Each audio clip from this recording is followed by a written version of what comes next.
Kok bisa Dispatch ini mendapatkan percakapan antara mereka? Apakah di sini ada peran dari hackers atau Han Sohee-nya langsung yang memberikan percakapan mereka kepada Dispatch? Dan Dispatch ini langsung menyerang orang yang paling berpengaruh di Icon, yaitu Kim Han Bin. No IG, no money.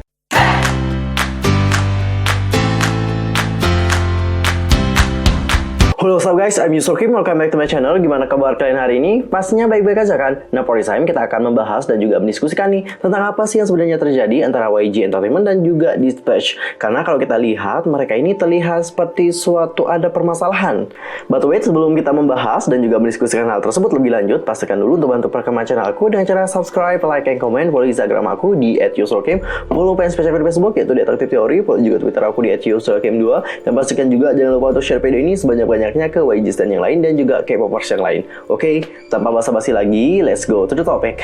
Nah guys, seperti yang kalian lihat sendiri, kalau kita perhatikan dengan baik, YG Entertainment dan juga Dispatch ini emang terlihat seperti punya suatu problem. Mereka itu terlihat seperti saling memusuhi satu sama lain. Kenapa dapat demikian? Hal itu dikarenakan Dispatch ini selalu merilis berita-berita yang buruk tentang YG Entertainment. Seolah-olah dia ini menyerang YG Entertainment. Aku di sini udah mengumpulkan berbagai berita buruk dari Dispatch untuk YG Entertainment. Seperti apa beritanya? Coba kita kulik dan mulai bahas dulu dari awalnya banget, yaitu pada Januari 2017. Tepatnya tanggal 1 Januari 2017 silam, Dispatch itu merilis pasangan yang dating, yaitu G-Dragon dan juga Lee Ju-yeon X After School.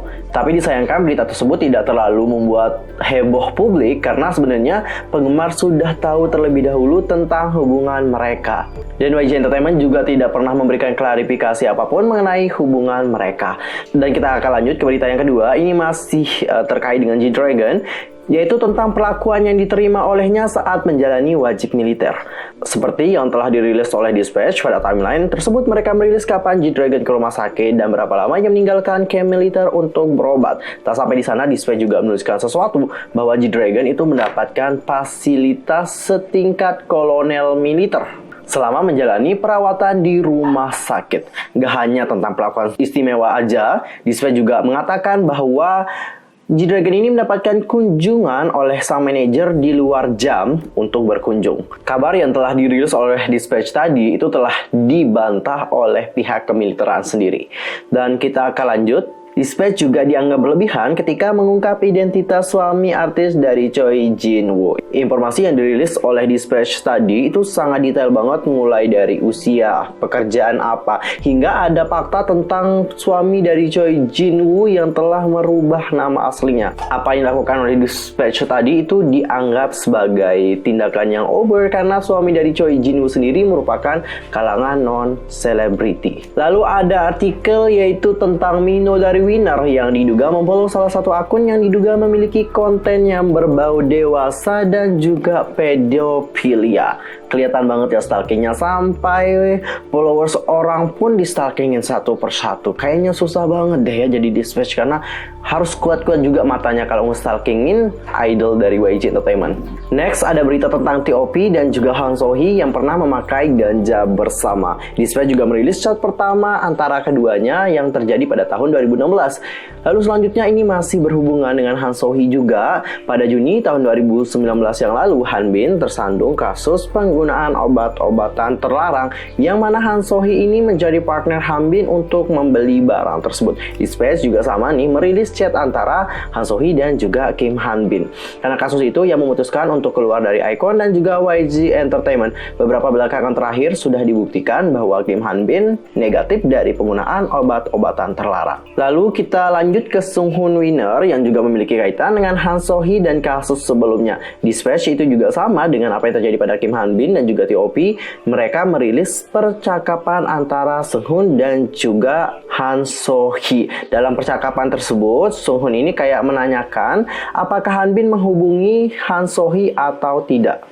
Berbicara tentang percakapan, aku juga bertanya-tanya ya, kok bisa Dispatch ini mendapatkan percakapan antara mereka? Apakah di sini ada peran dari hackers atau Han So-hee-nya langsung yang memberikan percakapan mereka kepada Dispatch? Adakah dari kalian yang tahu tentang hal tersebut? Komen di bawah ya. Lalu kita lanjut tentang Yang Hyun-suk. Dispatch mengungkapkan bahwa Yang Hyun-suk itu meminta Han So-hee untuk memberikan keterangan kepada pihak kepolisian untuk meringankan beban Han Bin. Yang Hyun-suk juga diduga mengintervensi dengan memberikan jaminan pengacara jika Han So-hee bersedia memberikan keterangan yang akan membantu Kim Han Bin. Mengenai berita tersebut, hingga sekarang pihak kepolisian masih menyelidiki lebih lanjut. Bayangin penyelidikannya itu kurang lebih berjalan selama 8 bulan. Tapi pihak kepolisian dalam persidangan kemarin itu menyatakan bahwa mereka tidak menemukan bukti atas tuduhan tersebut. Lalu ada berita kencan antara EXO dan juga Jennie Blackpink yang dirilis saat tradisi dari Dispatch, yaitu pada tanggal 1 Januari 2019. Dispatch itu merilis foto-foto kencan yang disebutkan telah diambil pada November 2018. Jennie dan Kai sendiri itu diberitakan telah menjalin hubungan sejak pertengahan tahun 2018 yang lalu. And next, ada kasus yang paling menghebohkan di tahun 2019. Kalian pasti tahu kasus apa yang dimaksud, yaitu Burning Sun. Kasus itu menyeret Seungri, ex Big Bang, dan juga Yang Hyun-suk. Dimulai dari kasus klub tersebut sebagai tempat transaksi obat-obat terlarang, perizinan yang tidak sesuai, jadi di luar negeri, dan berbagai problem lainnya. Belum lagi soal pihak YG Entertainment yang dikabarkan berusaha menghancurkan bukti-bukti pada kasus tersebut. Intinya pada tahun kemarin, yaitu pada tahun 2019, Dispatch ini memang kayak menyerang YG Entertainment terus-menerus.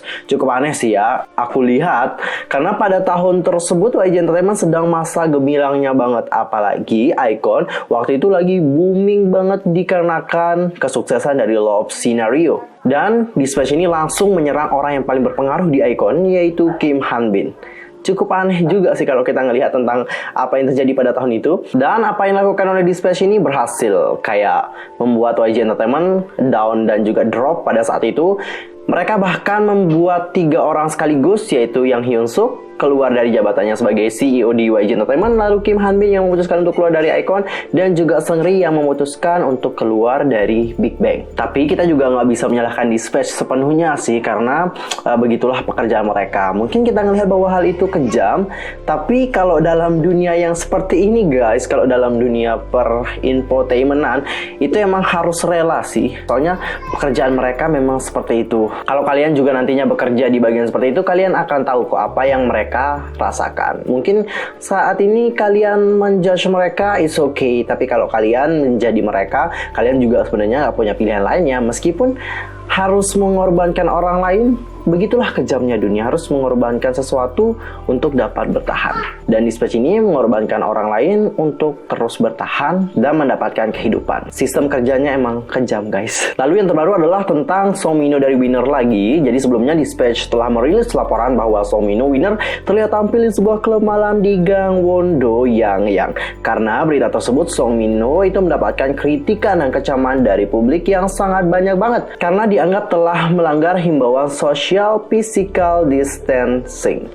Menanggapi laporan dari Dispatch, YG Entertainment telah meminta maaf dan juga mengatakan bahwa Song Min-ho tengah liburan dengan beberapa temannya. Jadi dia itu nggak bekerja saat itu, cuma liburan bersama dengan teman-temannya yang lain. Namun usut punya usut, Min-ho ini tidak tampil di klub malam guys, melainkan di sebuah guest house. Guest house sama klub malam itu beda ya, bedanya sangat besar banget. And the last adalah tentang berita mengenai kecelakaan dari June dan juga Jin Hwan, yang mana dalam postingan terbarunya di Instagram, Dispatch menuliskan bahwa kedua idol tersebut juga sedang diselidiki mengenai keterlibatannya. Mereka dicurigai telah aktif membantu dan membiarkan pengemudi menyetir di bawah pengaruh alkohol. Sehingga karena hal inilah, katanya dalam postingan tersebut, June dan juga Jin Hwan terancam mendapatkan hukuman. Nah guys, udah lihat kan, banyak banget nih berita-berita buruk dari YG Entertainment yang telah disebarkan oleh Dispatch. Jadi jangan heran kalau banyak orang merasa bahwa Dispatch dan juga YG Entertainment itu terlihat seperti saling membenci satu sama lain. Dalam komunitas fan, banyak dari netizen yang telah mendiskusikan hal tersebut, dan sekarang aku akan ambil sampel dari beberapa komentar mereka. Coba kita lihat komentar yang pertama.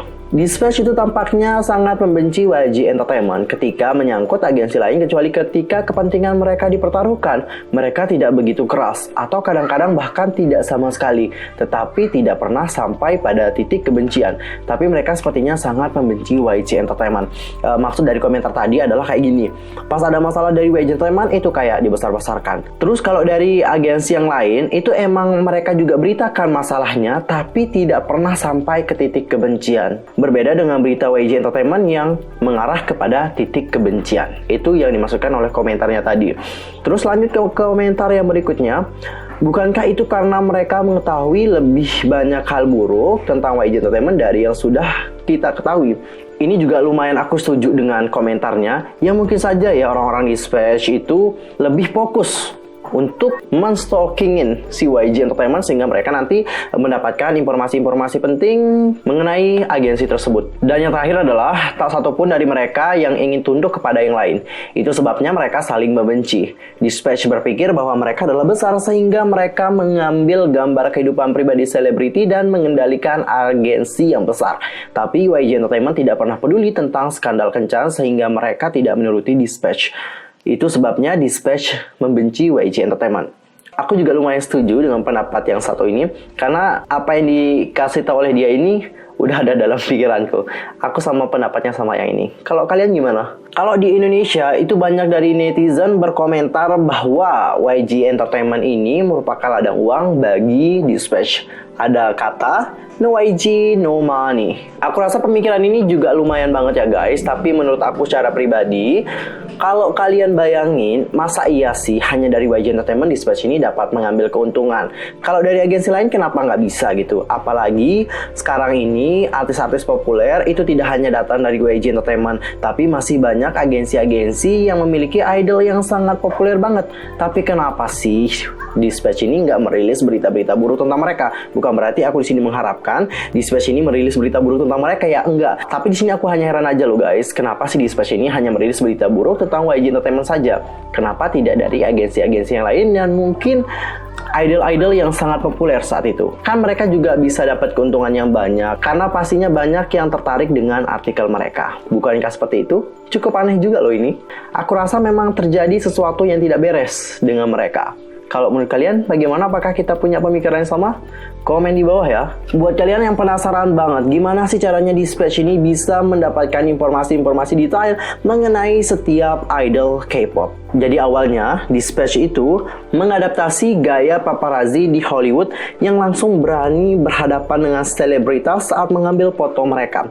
Salah satu penulis dari Dispatch itu pernah melakukan hal tersebut kepada pasangan Hyun Young dan juga Kim Jong Min saat mereka berpacaran. Namun cara tersebut dinilai tak benar dan juga kurang sopan, sehingga mereka mencoba mengambil foto dari jarak jauh tanpa mengganggu langsung pasangan selebriti. Sebenarnya agak mengganggu privacy dan ruang mereka untuk bergerak itu semakin sempit. Bayangin guys, mereka udah dikejar sama sasaeng fans, terus dikejar sama orang-orang Dispatch. Ruang untuk bergerak tuh di mana gitu?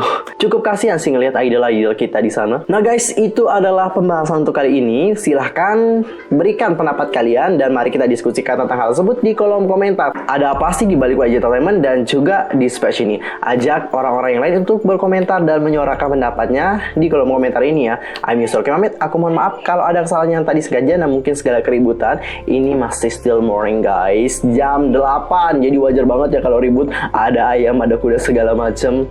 Dimaklumi aja ya. See you next time di video berikutnya. I'm Yusuf Pamit. Goodbye.